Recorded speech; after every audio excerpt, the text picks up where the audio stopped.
Welcome to Black Spot. This is the place where we peel back the layers of the stories you think you know. Today, we're going to unpack a massive drug bust in Jhunjhunu, Rajasthan. Now, on the surface, it looked like a straightforward win for the police, but trust me, what was really going on was something else entirely.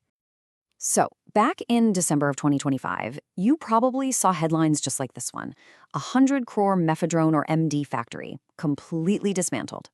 It was painted as this huge, decisive blow against a massive drug empire. A real clear-cut victory in the war on drugs. So, yeah, the headline story was all about a sudden strike, a lightning-fast raid that came out of nowhere to take down a massive criminal operation that was hiding out in rural Rajasthan. The story they sold us had a few key parts. First, they said it was this sudden, dramatic raid. Second, a single massive seizure worth 100 crores. Third, it was made to look like a purely local Rajasthan problem. And to top it all off, it had this sensational link to the infamous Dawood Ibrahim gang, D Company. It was a nice, tidy package, right? But you know how it is here on Black Spot, right? The real story is almost never that simple. So, what if this wasn't some sudden discovery? What if it was actually the final move in a long, grueling game of cat and mouse? A game that started hundreds of kilometers away. Because the truth is, the raid wasn't the start of the story, not even close. It was the finish line of a tough, 2-month chase that started with a totally routine stop on a street in Maharashtra. Okay, so check this out. This timeline completely flips the script. It all kicked off on October 4th when police in Maharashtra, the MBVV police, stopped 6 guys with just a little over 500 grams of MD. I mean, a relatively small amount. But over the next couple of months, they just kept pulling the thread. Interrogations led to more arrests. They used tech surveillance, digging through call records, and followed this digital trail of breadcrumbs all the way to a factory in Jhunjhunu. So that raid on December 14th, it wasn't a sudden strike at all. It was a carefully planned checkmate. Which leads us to a really important question. Why Jhunjhunu? I mean, why would a super sophisticated, high-value criminal gang set up their entire operation in the middle of nowhere, disguised as a poultry farm? Well, the answer is a pretty brilliant and kind of chilling criminal strategy. It was actually a really smart, calculated move. Think about it. In a huge city like Mumbai, you've got specialized anti-narcotics cops everywhere. There's constant surveillance, information travels fast. But out in a rural area, you've got general police, way less scrutiny, things are just slower. So the syndicate basically made a bet. They decided to hide in plain sight, exploiting a huge blind spot in the system. And their bet paid off, big time. The factory, pretending to be nothing more than a poultry farm, ran completely undetected by anyone local for 6 months, a full half year of pumping out industrial amounts of drugs right under everyone's noses. All right. Let's talk about the money. Because that headline figure, 100 crores, it's a huge number, for sure. But it's also really misleading. It only tells you about half of the real story. This is the number that was everywhere, 100 crores. The official value of all the drugs, the chemicals, the equipment they seized. This was the big victory metric. But hang on a second. Does that really add up? You've got a factory this big, running for 6 full months, designed for industrial-scale production, and you're telling me the police just happened to show up right before they sold their very first batch? Come on. And here's the kicker. The investigation uncovered the truth. The syndicate had already successfully made and sold an entire batch of MD, worth another 100 crores.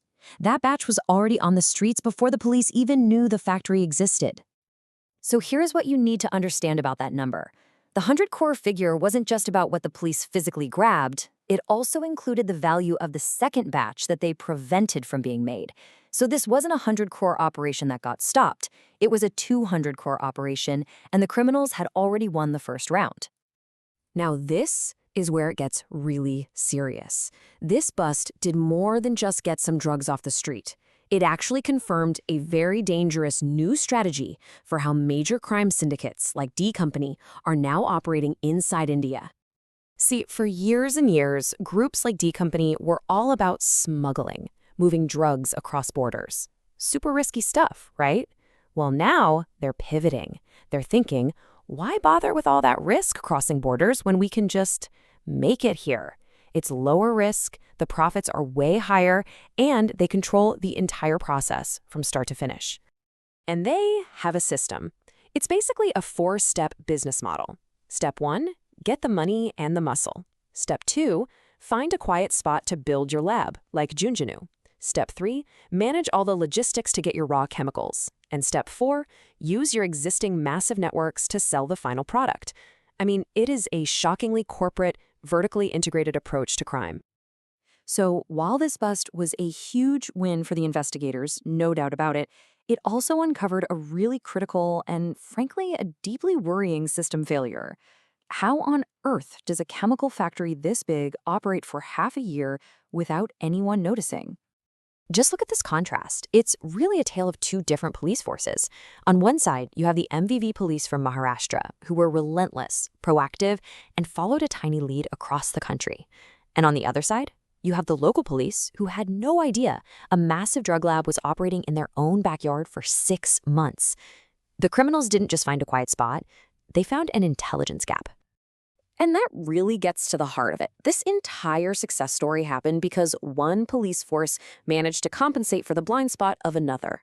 It just goes to show how absolutely essential it is for different states and forces to share information, because it also makes you wonder, what happens when that coordination doesn't happen? So let's just lay it all out. The story we were told was a sudden raid. The real story, a 2-month investigation.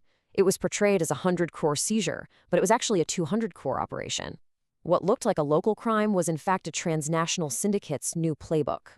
And what was celebrated as a simple victory was actually a success that exposed a really critical system failure. And all of this leaves us with one final, pretty unsettling question. This massive factory was only found because of a tiny street bust hundreds of kilometers away. It was basically luck. So you have to ask yourself, how many other poultry farms are out there right now, operating in plain sight? And that's exactly why we do what we do here at Black Spot. It is so important to look deeper than the headlines and to question the simple stories we're so often handed. If you found this breakdown valuable, you know what to do.